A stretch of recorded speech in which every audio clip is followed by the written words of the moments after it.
2018 সালের খুনের মামলার অভিযোগে বিজেপির কেন্দ্রীয় স্বরাষ্ট্র প্রতিমন্ত্রী নিশীথ প্রামাণিকের জামিনের আবেদন নাকচ করেছে জলপাইগুড়ি সার্কিট বেঞ্চ।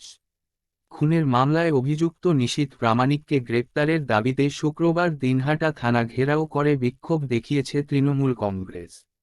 তবে এই প্রসঙ্গে কোচবিহারে বিজেপি পার্টি অফিসে বিজেপি রাজ্য সভাপতি সুকান্ত মজুমদার জানান, নিশীথ প্রামাণিককে কেন্দ্রীয় মন্ত্রীর দায়িত্ব দেওয়া হয়েছে তা অনেকের ভালো লাগেনি। তাই তৃণমূল কংগ্রেসের কারোর পেটে ব্যথা। উদয়ন গুহের নাম না করে সুকান্ত বলেন, উদয়ন গুহ সবচেয়ে বড় গুন্ডা, তার বিরুদ্ধে কত এফআইআর আছে তার ঠিক নেই। তাকে আগে গ্রেপ্তার করা দরকার। আইনি বিষয়ে আদালতে লড়াই হবে, রাস্তাতেও লড়াই হবে। যদি দম থাকে মন্ত্রীকে গ্রেপ্তার করে দেখাক।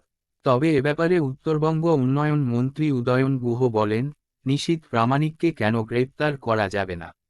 মন্ত্রী হলেও আইন সকলের জন্য এক। উদয়ন গুহ আরও বলেন, তার বিরুদ্ধে 2টি মামলায় তিনি আগাম জামিন নিয়েছেন। আমরা দুইভাবেই লড়াই করব। আমরা জানি যে নিশীথ প্রামাণিক এই উত্তরবঙ্গের একজন রাজবংশী পরিবারের ছেলে, তাকে একটা কেন্দ্রীয় মন্ত্রী করা হয়েছে। এটা অনেকেরই ভালো লাগে না, চোখে সহ্য করতে পারে না, কিছু করার নেই। তো তাদের পেটে ব্যথা হয়, তো তারা এখন পেটে ব্যথা এরকম অনেক কিছু করে বেড়াবে। তো আর এখানকার সবথেকে বড় গুন্ডা বদমাস তো হচ্ছে যার নাম নিচ্ছে সে, তার বিরুদ্ধে কত এফআইআর আছে তার ঠিক নেই। তো তাকে আগে গ্রেপ্তার করা দরকার। আর কোর্টে আমরা লড়াই করো, সেই লড়াই করবো, রাস্তায় লড়াই করবো, কোর্টেও লড়াই করবো। দম থাকলে আমাদের মন্ত্রীকে গ্রেপ্তার করে দেখা, দেখি উদয়ন গুহর কত দম আছে।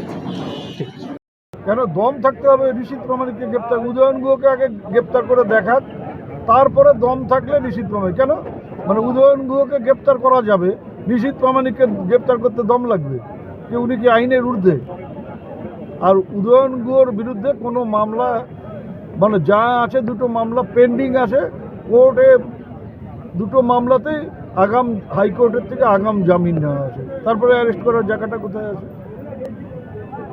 এখন আমি যদি ওগুলো আগাম জামিন না নিয়ে মন্ত্রী বলে ঘুরে বেড়াতাম, আমার জন্য তো আর আলাদা আইন হতো না, আমাকে গ্রেপ্তার করতে পারত পুলিশ, করা উচিত। এবং সেই ক্ষেত্রে ওকে অবিলম্বে গ্রেপ্তার করা উচিত। অ্যাটলিস্ট পুলিশের তো সাধারণ মানুষের কাছে এই বার্তাটা দিতে হবে যে আইন সবার জন্য সমান।